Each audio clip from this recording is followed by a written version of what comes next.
కీర్తన గారు next caller wait చేస్తున్నారు. ఇంతియాజ్ గారు. నమస్తే అండి. నమస్తే కీర్తన గారు. మీరు ఇందాక మాట్లాడుతూ మొట్టమొదటిసారిగా నేను నా పాయింట్ లో పోయేదానికంటే ముందర మీరు మాట్లాడిన 2 విషయాల మీద మాట్లాడి దాని తర్వాత నా పాయింట్కి వెళ్తానండి. జగన్ గారి స్థాయి గురించి, పవన్ కళ్యాణ్ గారి స్థాయి గురించి ఏదో మాట్లాడారు మీరు. ఆయన సీఎం అండి. మీ పవన్ కళ్యాణ్ గారు 2 చోట్ల ఓడిపోయిన ఆయన. ఫస్ట్ ఆఫ్ ఆల్ ఒక ఎమ్మెల్యే పదవి కూడా లేని ఆయన. సో స్థాయి గురించి మాట్లాడాల్సిన అవసరం లేదు. Point number 1, it just a suggestion. If you want to take it, otherwise leave it, up to you.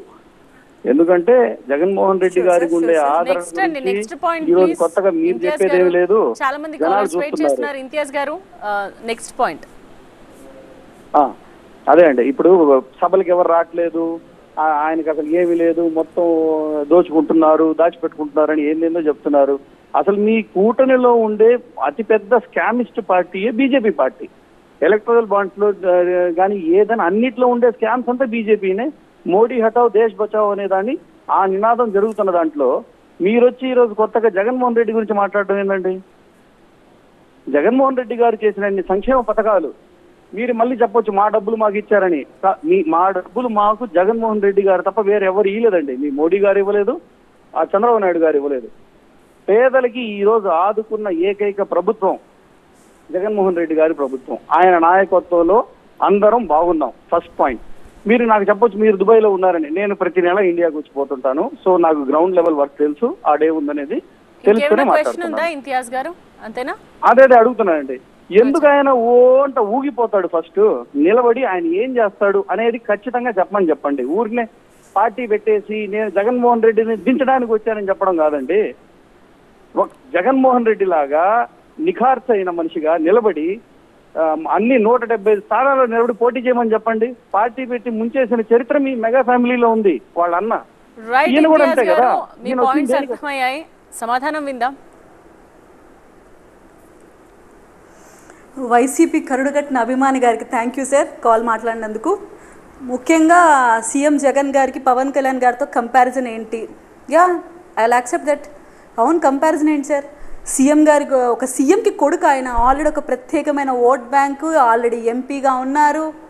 ఆయనతో మేము ఎందుకు కంపేర్ చేస్తాం? కానీ మేము మాకొక్క అడుగు ఫస్ట్ నుంచి మొదలు పెట్టుకుంటూ వచ్చాము. నిస్వార్థంగా పని చేస్తున్నాము. మా పైన ఏ కేసులు లేవు, ఏ దోచుకున్న డబ్బు మా వెనక లేదు. ఆల్రెడీ ఇతర పార్టీల నుంచి నాయకులను తెచ్చుకొని మేము ఎమ్మెల్యే ఆస్పిరెంట్స్గా నిలబెట్టలేదు. మీ నాన్న నువ్వే చంపుకున్నావు జగన్మోహన్ రెడ్డి. జగన్మోహన్ రెడ్డి గారి నాన్నగారు ఒక టెర్రరిస్ట్. జగన్మోహన్ రెడ్డి గారే వాళ్ళ నాన్నగారిని చంపారన్న వాళ్ళకి నేను ఎమ్మెల్యే టికెట్లు ఇవ్వలేదు. జగన్మోహన్ రెడ్డి గారు ఎమ్మెల్యే టికెట్ ఇవ్వలేదు, వాళ్ళని మంత్రులుగా చేయలేదు. మేము ఎందుకు కంపేర్ చేసుకుంటాం సార్? జగన్మోహన్ రెడ్డి గారి స్థాయి ఏంటి? సొంతం బాబాయికి న్యాయం చేయలేని స్థాయి. రాయలసీమ ప్రాంతంలో శంకుస్థాపన మీద శంకుస్థాపన చేసి ప్రాజెక్టులు పూర్తి చేయలేని స్థాయి. అన్నమయ్య ప్రాజెక్టు సొంత రాయలసీమ ప్రాంతంలోనే ఇబ్బంది పడ్డారు. అటువంటి నివాసితులకు ఇల్లు కట్టించలేని స్థాయి. రాయలసీమ ద్రోహి అని ముద్దుగా పిలుచుకునే స్థాయి. ఈరోజు స్కాముల గురించి మీరు మాట్లాడుతున్నారు సార్. లిక్కర్, చీప్ లిక్కర్ అని అతిపెద్ద స్కామ్ ఎవరు చేస్తున్నారు సార్? ఆ ఏపీలో ఎవరు సార్? మద్యపాన నిషేధం అని చెప్పి ఆ మేనిఫెస్టోని కాస్త మద్య నియంత్రణగా మార్చిన వ్యక్తి ఎవరు సార్? ఆ బాండ్లు చూపించుకొని 25 సంవత్సరాలకు కానీ అప్పు చేసిన వ్యక్తి ఎవరు సార్? 40,000 కోట్లని సంక్షేమ పథకాల కోసం ఆ బాండ్లు చూపించి డబ్బులు తెచ్చుకున్న వ్యక్తి ఎవరు సార్? రాబో 25 సంవత్సరాలకు కానీ అప్పు చేశారు సార్ జగన్మోహన్ రెడ్డి గారు.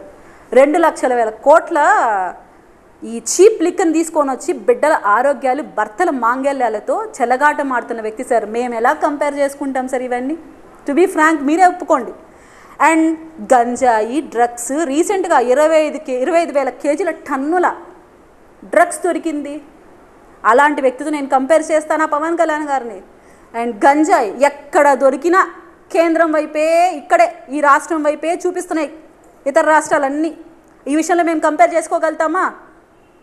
ఏదో మాది చిన్న పార్టీ సార్. మీరు అన్నట్టు ఎమ్మెల్యేలు కాకపోయినా ప్రజల మన్నన పొందిన పార్టీ సార్. ప్రజల పక్షాన్ని నిలబడిన పార్టీ. జగన్మోహన్ రెడ్డి గారు అరాచకాలు ఒక పక్క చేస్తుంటే వాళ్ళని ఆదుకుంటున్న వ్యక్తి పవన్ కళ్యాణ్ గారు సార్.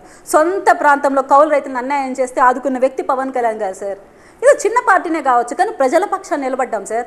మీరు దుబాయ్లో ఉంటూ ఇక్కడ జరుగుతున్న సంక్షేమాన్ని, ఇక్కడ జరుగుతున్న అభివృద్ధిని మీరు కాంక్షిస్తున్నారు. మరి దుబాయ్లో ఎందుకు ఉంటున్నారు సార్? ఇక్కడికి వచ్చేయచ్చు కదా. ఇంత చక్కటి పరిపాలన ఉన్నప్పుడు ఇక్కడే బతకచ్చు కదా. ఉద్యోగాలు లేవా సార్? కంపెనీలు రాలేదా? అభివృద్ధి ఉంది కదా, కంపెనీలు వచ్చాయి కదా, జాబ్స్ ఉన్నాయి కదా. నేను కూడా ఇలా డిఫెండ్ చేసి మాట్లాడాను సార్, కానీ వాస్తవాలు మాట్లాడాలి. సంక్షేమం ఇస్తున్నారన్న నెపంతో పన్నుల భారం ఎంత పడుతుంది సార్, రిజిస్ట్రేషన్ ఛార్జీలు ఎంత పడుతున్నాయి, చెత్త పన్ను ఏంటి, ఇంటి పని ఏంటి, నిత్య సరుకులు వస్తులేని పెట్రోల్ డీజిల్ ఏంటి, సార్ ఎన్నిసార్లు సార్ బాధుడే బాధుడు, ఎన్ని బాధుడు బాధాడు మా పైన, ఇవన్నీ మనం కూడా గుర్తు చేసుకోవాలి. పవన్ కళ్యాణ్ గారి ఆవేశం అని మాట్లాడారు, ఆవేదన సార్. మీ కళ్ళ ముందర ఒక 15 ఏళ్ల బిడ్డ వాళ్ళ అక్కని ఏడిపిస్తుంటే, వాళ్ళ అక్కని ఏడిపిస్తున్న అడ్డుపడిన వ్యక్తిని బతికుండగా పెట్రోల్ పోసి కాలిస్తే మన ఆవేదన ఎలా ఉంటుంది సార్, మన ఆక్రందన ఎలా ఉంటుంది సార్.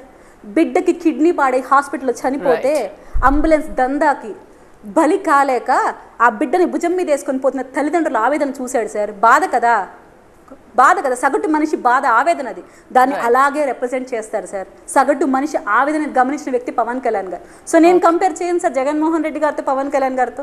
All right. కీర్తన గారు, ఎంతసేపు వ్యతిరేకత గురించే మీరు మాట్లాడుతున్నారు, వైసీపీ వ్యతిరేకత ఉంది కాబట్టి మాకు అది హెల్ప్ అవుతుంది, ప్లస్ అవుతుంది అంటున్నారు. కానీ అసలు ఎలాంటి ఫ్యాక్టర్స్ జనసేన అభ్యర్థులను గెలిపిస్తాయని అనుకుంటున్నారు? మీ సైడ్ నుంచి మీరు ఏం చెప్తున్నారు? మా సైడ్ నుంచి అయితే ఈ 5 years మేము ప్రజల పక్షాన పోరాడిన తీరైతే ప్రజలకు గుర్తుకుంది. అది 100% ఎవ్రీవన్ హ్యాస్ యాక్సెప్ట్ దట్. ఎందుకంటే ప్రజలు ఎక్కడైనా ఇబ్బందిగా ఉన్నారంటే జనసేన నాయకులు మొదట ఉన్నారు. ప్రతిపక్ష నేత ఎవరంటే పవన్ కళ్యాణ్ గారే అన్నట్టు వైసీపీ కూడా ఎలా టార్గెట్ చేస్తూ ఎలా పనులు చేశారో మీకు తెలుసు. పవన్ కళ్యాణ్ గారు బయటకు వస్తానంటే జీవోలు పాస్ చేశారు. పవన్ కళ్యాణ్ గారు జనవాణి కార్యక్రమం చేస్తానంటే అరెస్ట్ చేశారు.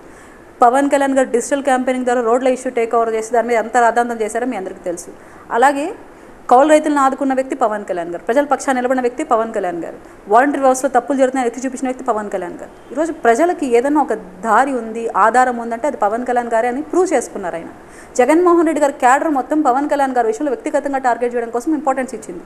ఈవెన్ మీరు గమనిస్తే నేను ఈ సంస్కృతిని ఈ అధికారంలోకి వచ్చిన ఈ 5 yearsలో వైసీపీ ప్రభుత్వం నుంచి చూసింది ఏంటంటే ఏ నాయకులు అదే కులపు నాయకులు తిట్టించడం, అదే ప్రెస్ మీట్లో పట్టించడం మనం గమనించాం. ఇది నిజంగా ఎప్పుడు మనం ఇలాంటి సంస్కృతి చూడలేదు. సో ఇవన్నీ ప్రజలు గమనించి ఉన్నారు కదా. అండ్ ఎంత మానసికంగా పవన్ కళ్యాణ్ గారు ఇబ్బంది పెట్టారో ప్రతి ఒక్కరు మాట్లాడుతున్నారు. మేము క్యాంపెయిన్కి వెళ్ళినప్పుడు అవతాతలు మాకు అదే చెప్తున్నారు, మా ఏంటమ్మా పవన్ కళ్యాణ్ గారిని పొద్దుగులు వ్యక్తిగతంగా మాట్లాడుతున్నారు, ఆయన విధానపరంగా అడుగుతున్నప్పుడు విధానపరంగా ఆన్సర్ చేయొచ్చు కదా, ఒక ప్రెస్ నోట్ ఇవ్వచ్చు కదా, ఒక శ్వేతపత్రం రిలీజ్ చేయొచ్చు కదా, ఎందుకు ఈ సబ్జెక్ట్ మీద మాట్లాడకుండా పబ్లిక్ మీటింగ్ రిప్లేస్ చేసినా అదే, ప్రెస్ మీట్లు పెట్టినా అదే, మేము చేసింది ఏంటి అని చెప్పుకోవడానికి ఎందుకు ముందుకు రావట్లేదు.